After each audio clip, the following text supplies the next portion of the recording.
Bonjour à tous. Un milliardaire entre à la Maison-Blanche un lundi matin. Quelques heures plus tard, le président des États-Unis publie une menace directe de bloquer un pont international presque achevé. Cette séquence soulève des questions fondamentales sur l'influence des intérêts privés sur la politique étrangère. Nous devons commencer par le déroulement précis de cette matinée de lundi, car ici, la chronologie est absolument tout. Des sources concordantes ont confirmé que Manuel Maroun a rencontré en privé le secrétaire au commerce, Howard Lutnick. Cette rencontre s'est tenue dans l'ombre, sans aucun communiqué de presse officiel. Manuel Maroun est le patriarche de la famille qui possède le pont Ambassador. C'est actuellement l'unique traversée privée entre les villes de Détroit et de Windsor. Pendant des décennies, cette famille a exercé un contrôle total sur ce point de passage stratégique pour le commerce nord-américain. Peu après cette rencontre secrète, le président a posté une menace visant le pont international Gordie Howe.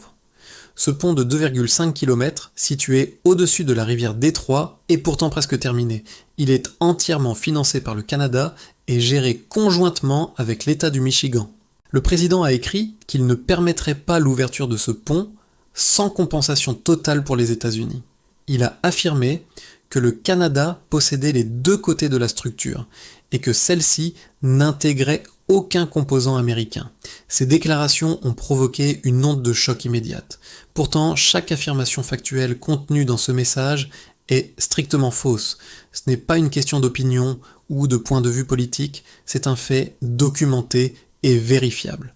Lorsque le chef de l'État base une menace internationale sur des erreurs, le problème devient systémique. Soit le président a été gravement mal informé par ses conseillers, soit la menace n'a jamais vraiment concerné les faits eux-mêmes. Pour comprendre l'ampleur du dossier, il faut revenir sur ce qu'est réellement le projet Gordie Howe. C'est une aventure qui a débuté officiellement en 2012.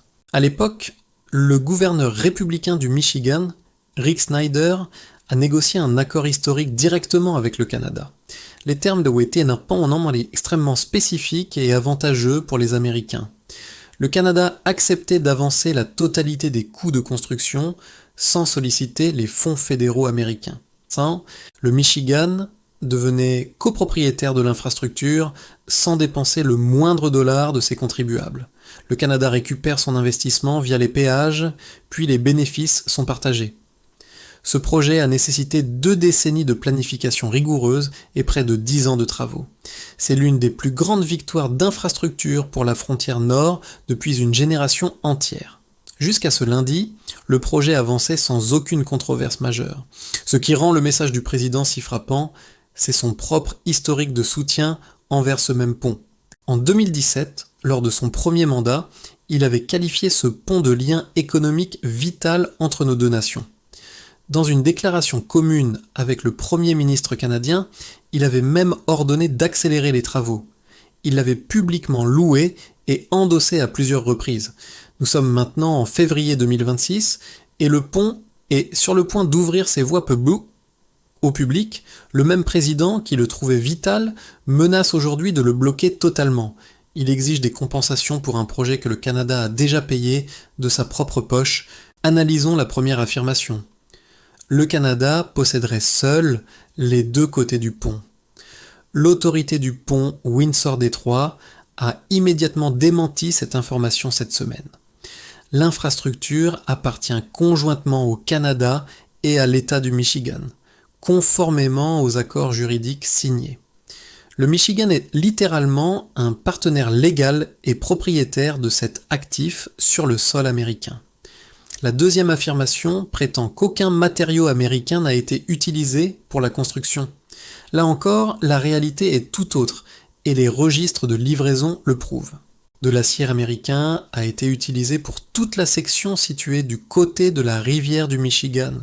Des milliers d'ouvriers américains ont été employés tout au long de ce chantier colossal.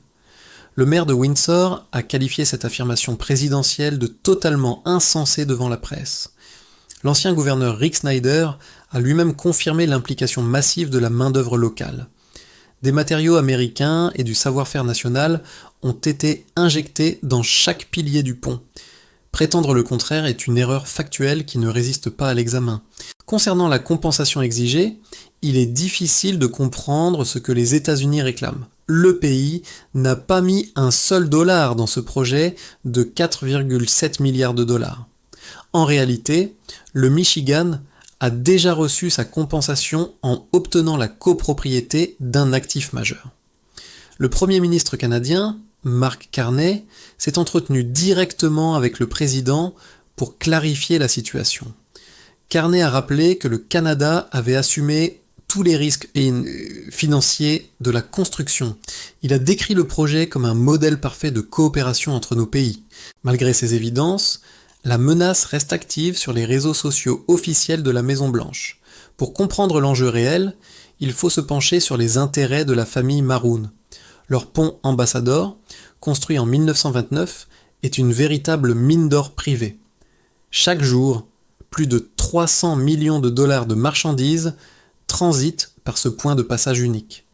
Une seule famille contrôle ce goulot d'étranglement stratégique pour l'économie mondiale depuis des décennies. Ils perçoivent des millions en péage sur chaque camion qui traverse la frontière. Le pont Gordie Howe change radicalement cette dynamique de pouvoir et de profit.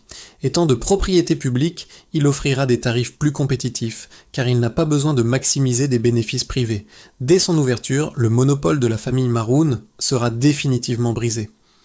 La famille Maroun sait que ce jour arrive et elle se bat contre ce projet depuis plus de 10 ans. En 2012, ils ont dépensé 33 millions de dollars dans une campagne pour tenter de tuer le projet. Les électeurs du Michigan avaient pourtant rejeté leur proposition à une large majorité. Ils ont ensuite multiplié les recours juridiques jusqu'à la Cour suprême du Canada, sans succès. Ils ont investi des sommes colossales en lobbying auprès des politiciens de tous les bords. Leurs dons ont principalement ciblé le camp républicain ces dernières années. Cette semaine, Manuel Maroun a enfin obtenu son rendez-vous privé au sommet de l'État.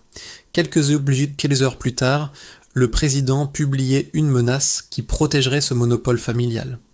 Si le pont Gordie Howe est bloqué, la famille Maroun reste la seule maîtresse de la frontière. La Maison-Blanche refuse de confirmer un lien de cause à effet entre ces deux événements. Le porte-parole a affirmé que le président défendait simplement les intérêts fonciers américains. Mais cette position est intenable, puisque les terres du côté US appartiennent déjà au Michigan. Nous nous retrouvons donc face à un dilemme politique et éthique extrêmement profond. Soit la politique étrangère est dictée par des données erronées, soit elle sert des intérêts privés. Aucune de ces deux options n'est rassurante pour la stabilité des relations internationales. Si cette menace de blocage se concrétise, les conséquences économiques seront immédiates et sévères. Le président n'a pas encore précisé par quel mécanisme légal il compte empêcher l'ouverture. Les autorités du pont affirment que le calendrier de 2026 reste la priorité absolue. Les responsables du Michigan s'inquiètent en privé des répercussions sur l'industrie locale. Bloquer ce pont ne punit pas le Canada, cela frappe d'abord les entreprises du Midwest. Toute la chaîne d'approvisionnement automobile dépend de la fluidité de ce corridor spécifique. Des pièces détachées traversent de cette frontière plusieurs fois avant qu'une voiture ne soit finie. Ce ne sont pas des concepts abstraits, mais des emplois réels dans les usines de Détroit.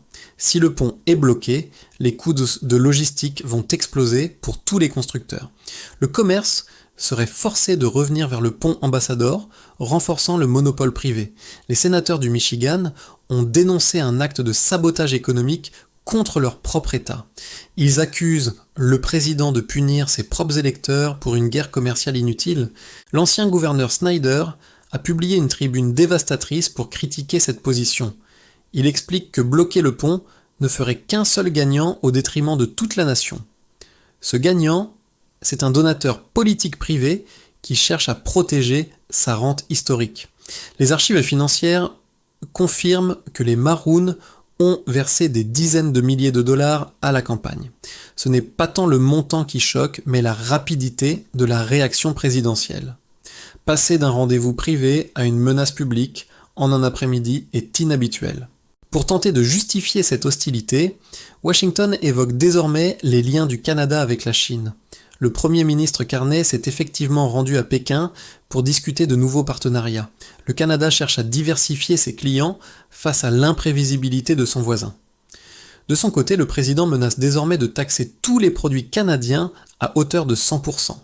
Il lie le sort du pont à cette nouvelle politique de confrontation globale avec la Chine. Mais le pont Gordie Howe n'a absolument aucun rapport avec les importations chinoises. C'est une infrastructure physique qui relie deux partenaires historiques pour échanger de l'acier et des voitures. L'administration tente de justifier une décision sur un dossier par des griefs sur un autre. Cette méthode de gouvernement par l'imprévisibilité crée un climat d'instabilité permanente. Le Canada, sous l'impulsion de Mark Carney, ne compte plus se laisser intimider aussi facilement. Pendant des décennies, Ottawa n'avait pas d'autre choix que de suivre les directives de Washington. Cette dépendance économique était un levier politique puissant pour les présidents américains successifs. Aujourd'hui, le calcul change car le Canada développe activement de nouvelles alliances stratégiques. Le discours sur la souveraineté économique canadienne devient une priorité absolue pour le gouvernement Carney. Les menaces de Washington ne font qu'accélérer cette volonté d'indépendance et de diversification. Le Premier ministre de l'Ontario, Doug Ford, a envoyé un message clair de fermeté cette semaine. Il demande au gouvernement fédéral de ne pas céder face à des menaces basées sur des mensonges. Pour lui, le Canada n'a aucune dette envers les États-Unis concernant ce chantier. Ford a également souligné que le président risquait de perdre sa crédibilité auprès de ses propres alliés. Bloquer le pont augmenterait les prix pour les consommateurs américains de manière significative. Les travailleurs de l'automobile seraient les premiers les premiers à payer le prix de cette tension. La question n'est plus de savoir si la menace est réelle, mais si elle est légale. Le traité de l'USMCA, qui régit le commerce en Amérique du Nord, est actuellement en phase de révision. Le dossier du pont Gordie Howe devient une pièce maîtresse dans cette négociation complexe. Le Premier ministre Carney reste calme et assure que le conflit sera résolu diplomatiquement. Il sait que la position américaine ne repose sur aucune base juridique solide pour le moment. Le Canada a déjà investi 4,7 milliards et n'a aucune intention de reculer si près du but. L'ouverture du pont en 2026 reste l'objectif officiel de tous les ingénieurs sur le terrain. Les travaux continuent pas de progresser chaque jour malgré le tumulte politique à Washington. Le Michigan maintient sa position. Le pont ouvrira car l'économie régionale en a besoin. Nous terminons cette enquête sur un constat troublant pour la démocratie et le commerce. Un projet d'intérêt public est menacé pour satisfaire les demandes d'un milliardaire influent. La frontière entre la négociation d'État et le service rendu à un donateur devient floue. Le pont Gordie Howe finira par ouvrir, c'est une certitude partagée par tous les experts du secteur. Ce qui reste incertain, c'est l'ampleur des dégâts diplomatiques que cette affaire va laisser derrière elle. Le monde entier regarde comment les États-Unis traitent leurs plus proches alliés. Merci de nous avoir suivis pour ce reportage exclusif sur les dessous du pouvoir. Si vous avez aimé cette analyse, n'oubliez pas de liker la vidéo pour soutenir notre chaîne. Abonnez-vous et activez la cloche pour recevoir nos prochaines enquêtes quotidiennes sur l'actualité.